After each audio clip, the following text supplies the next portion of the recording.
Hello, America. Welcome to your Leo Nation, where we believe in and support the rule of law. I am the happily retired Chief Mark Garrett. I hope everyone had a wonderful and meaningful Memorial Day weekend. You know, as often I do, I've kind of sat on a story just to let things kind of distill out and get a clearer picture, a 30,000-foot view, as they say.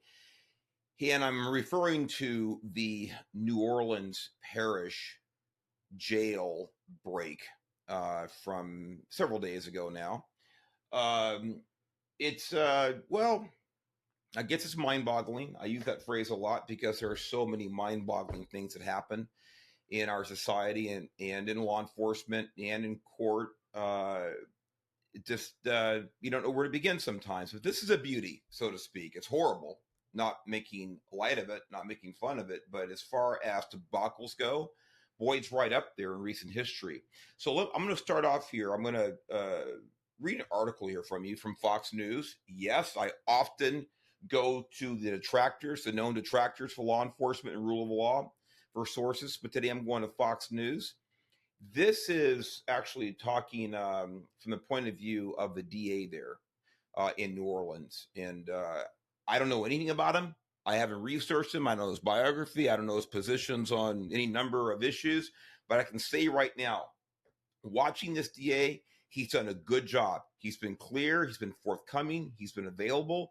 And he's been Johnny on the spot, unlike some other officials in that parish, in that city. So let me get right into it. So New Orleans DA blasts sheriff over botched prison escape investigation. Now, this is not about the escape itself. I mean, it is, of course, but specifically about the investigation.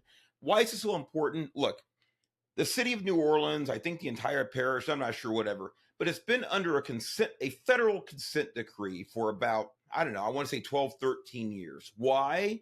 Because unfortunately, the leadership of law enforcement in New Orleans has been a disaster. And I say leadership because most of the men and women there are trying to do their jobs. They're trying to keep the citizens there in New Orleans, the visitors, the tourists, safe. But when your leadership stinks to high heaven, well, you end up under a federal consent decree.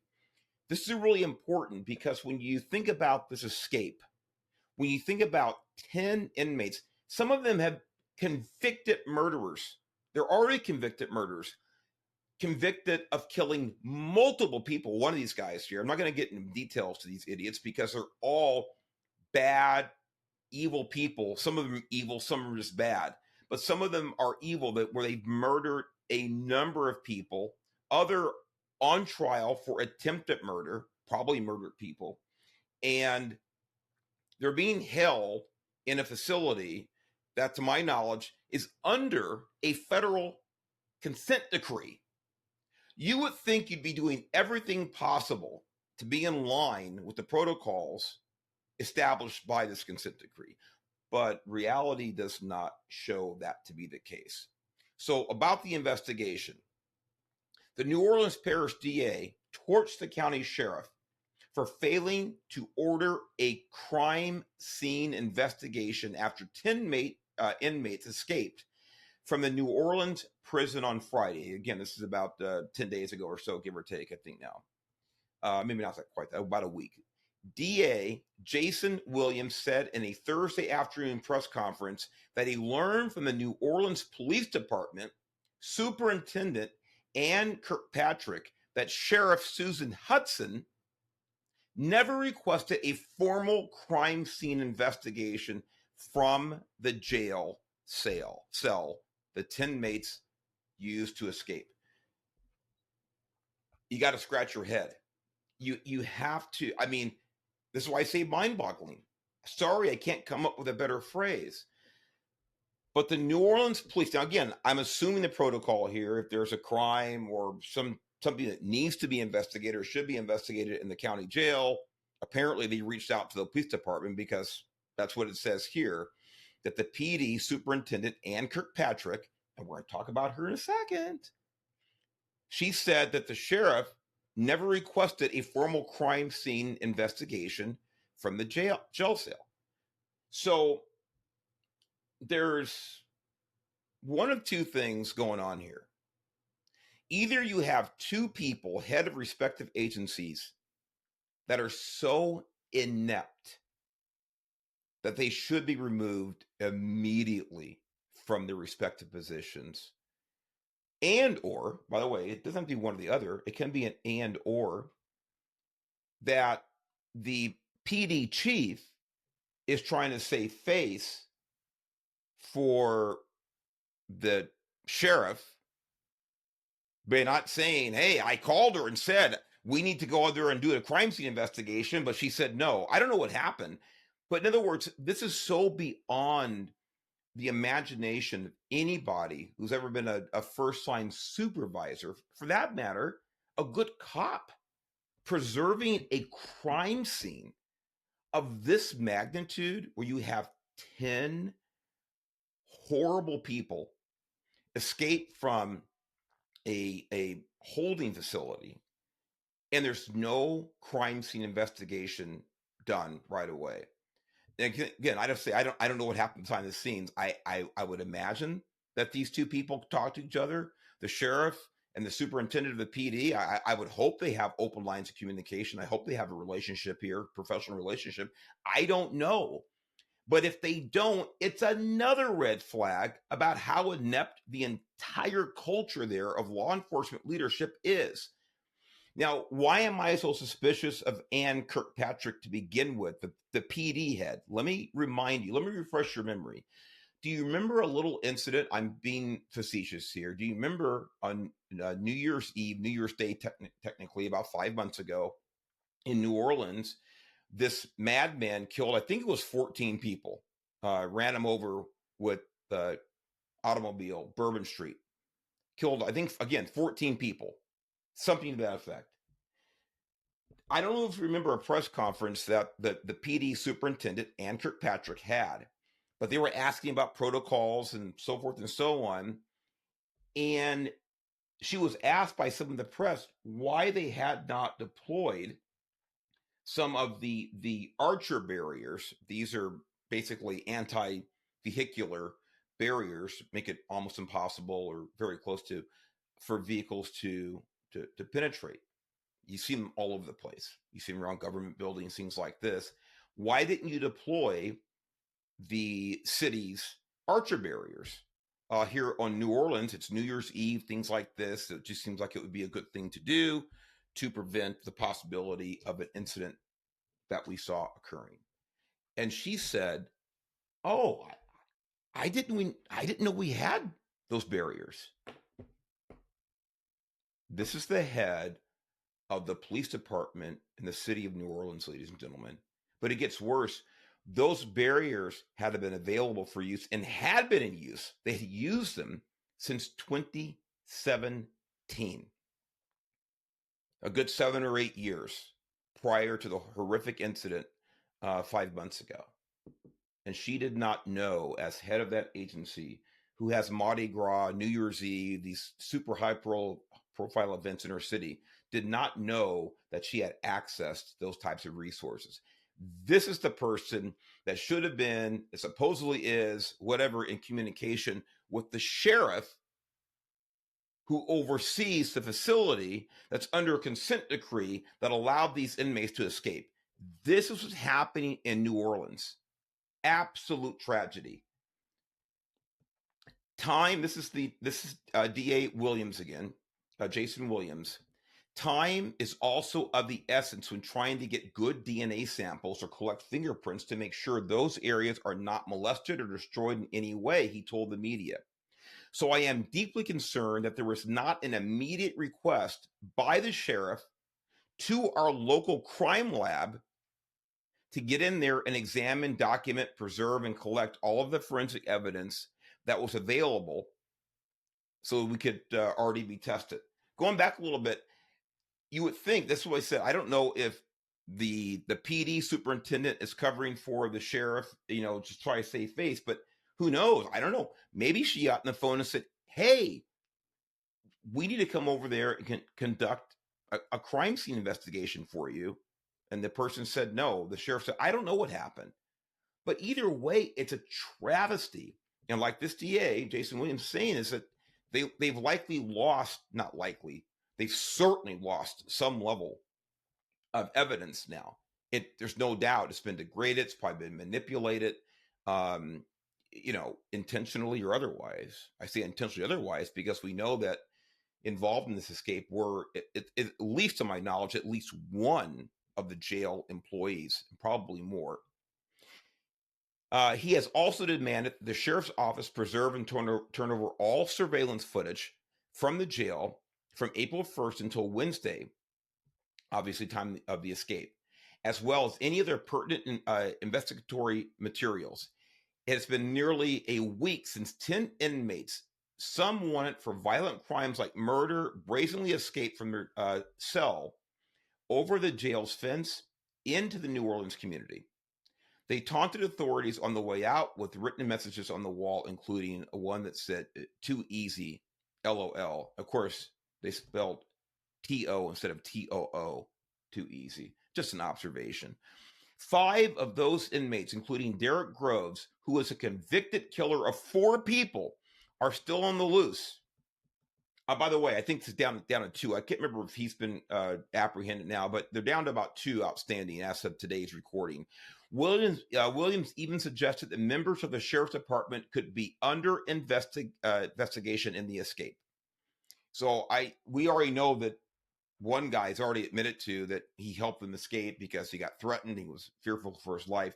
This DA is probably aware, at least believes, that other people in the operation, in the department, were complicit in this escape.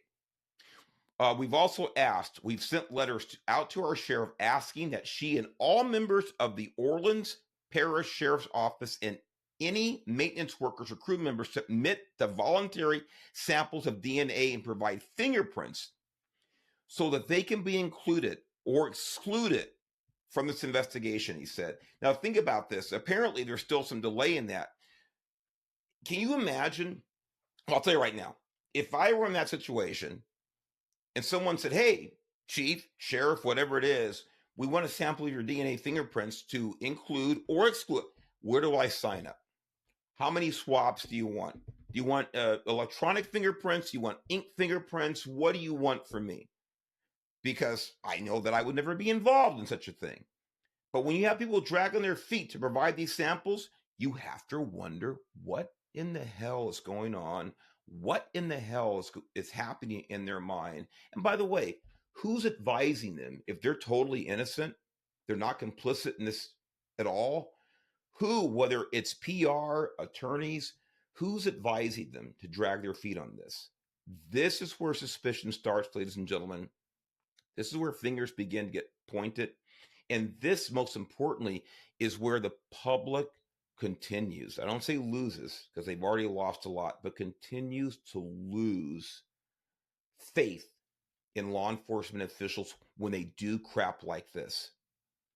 Time is of the essence in terms of catching escaped fugitives, Williams said. If they escape at 12:30 a.m., immediately upon awareness of that, we need to make sure that the public's notified, the media's notified, because if it had happened, in all likelihood, all 10 of these individuals would be in custody now. What he's referring to is the lack of information dissemination on the part of the sheriff's department. They didn't provide information right away. They didn't provide information in a cohesive manner. They didn't get the public involved. And it's another example of ineptness and, quite frankly, dereliction of duty. Since a proper inquiry was never made, members of the New Orleans Police Department Crime Lab and Williams himself on Thursdays scoured the jail cell, the hole behind the removed toilet, and the corridor through which the inmates escaped in an attempt to collect evidence. It's embarrassing. The DA's out there trying to do the job of either the PD or the sheriff's department. I say either because I'm not really sure what their relationship is as far as investigations. So, in other words, you can have outside agencies come and conduct investigations on your turf for objectivity reasons. So I'm not sure how it works there, but someone should have done this immediately after the incident occurred. He described his Thursday visit to the crime scene as very unusual.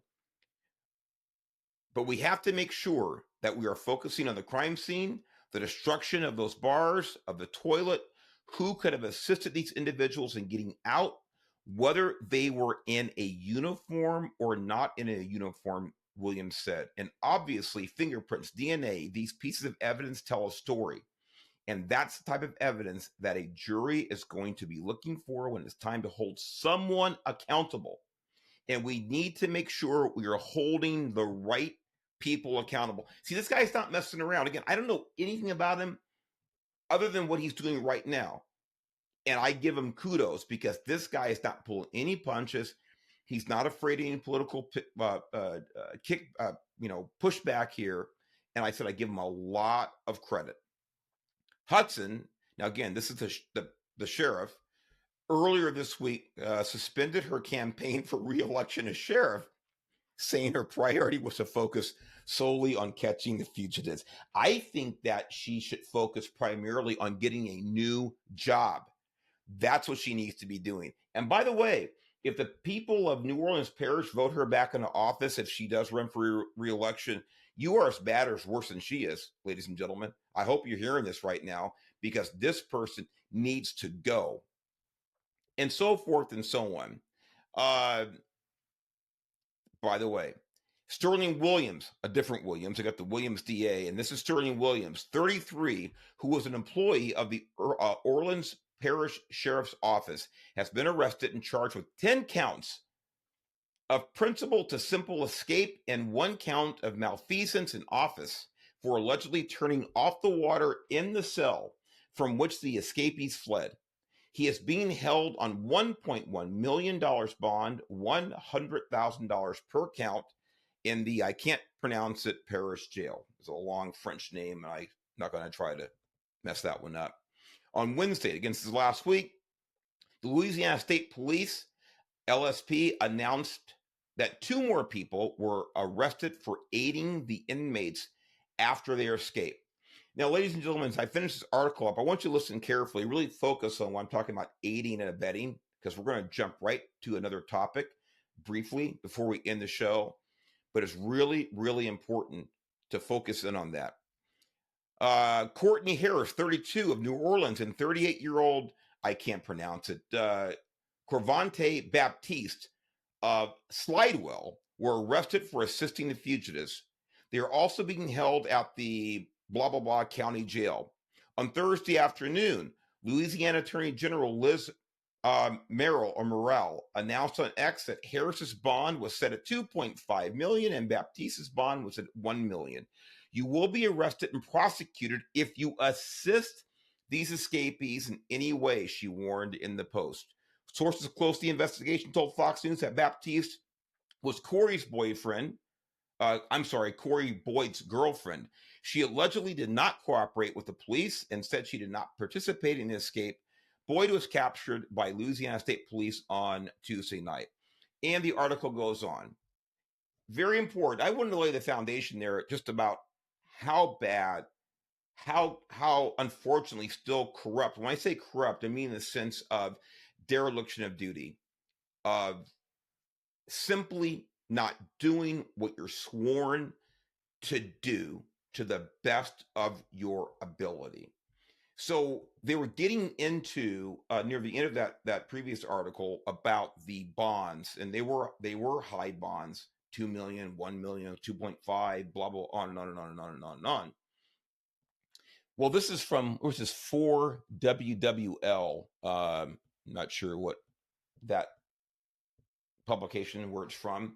That's what I'm reading from here. And this talks about the bail here, the bonds. And this is one of the defense lawyers he's going to get on. But this is about the New Orleans, escape. Way out of bounds. Lawyer blasts bonds in New Orleans jail escape. Well, of course he would. That's his job. 2 inmates remain at large. Now, this is more up to date, this article, just very recently. 2 inmates remain at large after escaping New Orleans jail cell. And several accomplices facing high bonds. New Orleans, 2 inmates are still at large after escaping New Orleans Parish Justice Center. 13 people are accused of helping the escaped inmates get away. The accused appeared in court last week. Some have been set with multi-million dollar bonds. Lawyer Ken Barnes said, "What we do see is that a higher bond is being set for these individuals." Louisiana State Police arrested Courtney Harris, Corvante Baptiste, we talked about them, for allegedly helping some of the inmates who escaped the Orleans Parish Justice Center. According to the authorities, both face felony charges of accessory after the fact for allegedly providing food, rides, and communication to inmates still on the run. So I want to emphasize that. You got multi-million dollar bonds here for food, rides, and communication. Stick with me, folks. I'm going someplace with this. A judge set Harris's bond at $2.5 million, Baptiste's at $1 million, so forth and so on. Barnes said, "So typically whenever you see bond being set somewhere at a multi-million dollar range or above six figures, it's typically for an individual who's accused of harming someone gravely. We're speaking about great bodily injury. We're talking of murder." This is a defense attorney decrying the high bonds for his clients. Well, let me recap, ladies and gentlemen. At least one of these monsters had already murdered 4 people. By the way, let me correct myself. One of the monsters who escaped, who these people aided and abetted, had been convicted of murdering 4 people. I bet you, by golly, that he's probably murdered more. So the fact that these people were aiding and abetting a convicted multiple murderer, yeah, that's good enough for me for the high bonds. They put this monster back on the street. Let's put it this way, they helped them stay on the street. They helped them stay secreted. And if he had killed someone else while he was out, especially if his length of being on the street was increased by their assistance, yeah, blood would be on their hands. Legally, blood would be in their hands if they were aiding and abetting him during the course of a murder. So yeah, I'm glad the bonds are this high. And by the way, given the high profile of this case, and given the high profile of the consent decree with law enforcement in New Orleans, may a judge have set these bails higher than normal? Possibly. I'm not saying that's not possible, but I have no problem with it. I have no problem with it because a message needs to be sent to everybody listening to this and everybody in the country. If you aid and abet criminals, if you prevent law enforcement, if you delay law enforcement in apprehending people like this, then you should and shall and will be held accountable. This is a message that needs to be sent, and apparently not everybody is hearing.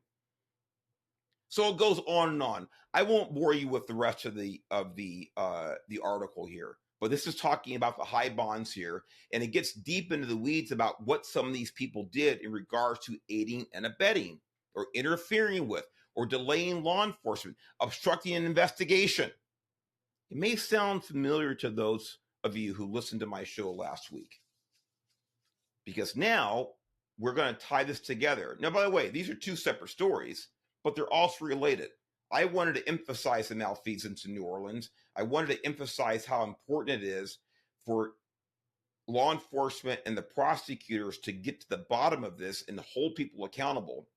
But I also wanted to make a comparison against a slightly older case, high profile, that we talked about before. And this is our good friend in Wisconsin, our Judge Dugan, who interfered with federal agents in their attempt to apprehend an illegal alien fugitive that was in her courtroom. I want you to watch this video. Dugan, this was released a few days ago. Some of you may have seen it. I want you to watch this, and I'll briefly comment about the video. It's very short. Take a look. Video obtained by 12 News just today is giving us our first look at the confrontation between a Milwaukee County judge and federal agents inside the county courthouse. Her actions that day leading to her arrest and indictment in a story that's now gone national. Judge Hannah Dugan is accused of trying to help Eduardo Flores Ruiz evade ICE agents. He was scheduled to be in Dugan's courtroom in a domestic violence case. 12 News' Nick Boers live at the courthouse this afternoon. Nick, we got that video in response to an open records request today. County officials gave us quite a large file late this morning, and we've been combing through that video all day. Well, we sure have, but for the first time, we see Judge Hannah Dugan up on the 6th floor here interacting with those federal agents 1 month ago, and how the wanted man left the courthouse with an agent trailing behind him, and for the first time, how he was arrested out front here. For the first time, we're seeing Judge Hannah Dugan outside her courtroom April 18th, wearing her black robes, appearing to confront several federal agents there to arrest Eduardo Flores Ruiz, a Milwaukee man and Mexican national charged locally with 3 counts of domestic battery. This video, released by Milwaukee County through an open records request, is part of the evidence in the case against Judge Dugan, who's charged with obstructing a federal investigation concealing Flores Ruiz, allowing him to leave her courtroom by a different door after sending the agents to speak to the chief judge. Flores Ruiz, dressed in black with his attorney, is seen in several of the videos leaving by that other door. One prosecutors say was used by jurors and not open to the public.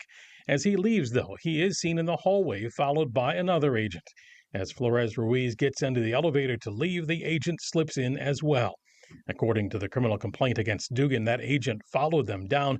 The agent seen here following out of the building downstairs, and once backup arrived, they tried to arrest Flores Ruiz, who another video shows ran north in front of the courthouse for nearly a block before agents caught up with him and arrested him. Federal agents arrested Dugan herself a week later. And Nick, it is not often we get responses to open records requests this quickly, or even when they're a part of an open investigation, right, particularly a federal investigation. Do you know why the county released that video now? Well, that's unclear. We did ask, of course. We made the request immediately when the incident happened here at the courthouse. We did ask the U.S. Attorney's Office, which is prosecuting Dugan, about that video released today, whether they signed off on it or were even aware of it. They responded, though, with a no comment. Nick Boer live outside the Milwaukee County Courthouse here this afternoon. Eduardo Flores Ruiz's domestic violence case is moving through the Milwaukee County Court. He is, however, in federal custody on his immigration arrest. The FBI arrested Judge Dugan at the county courthouse 1 week later on April 25th. She pleaded not guilty in a federal court last week. Judge Dugan, your response. That's Dugan exiting the federal courthouse after an arraignment last week. Her legal team filed a motion to dismiss the case, calling it unconstitutional and saying that she is entitled to judicial immunity. A judge set a tentative trial date for July 21st. Now, look, I've been in a lot of courtrooms over my time as a police officer. A lot. And I've also been in a judge's chambers a lot. And I've also been in those types of hallways you saw that are reserved generally for the judges and for jurors, for law enforcement, for custody officers, but they're not reserved and not used to secrete fugitives. You saw this judge in the hallway. Don't know what she said, but she's out talking to those federal agents.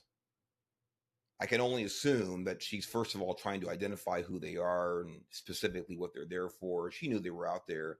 She was out doing her reconnaissance because at that point, she's formulating her plan to make sure that those agents don't come in contact with the fugitive that she wants to secrete. And she wants to get out of that building in order to prevent them from taking him into custody. That's exactly what she was doing. She was formulating her plan. By the way, not to mention, I'm going to speculate here, speculate on everything. I don't know what she said, but it's pretty straightforward, pretty apparent.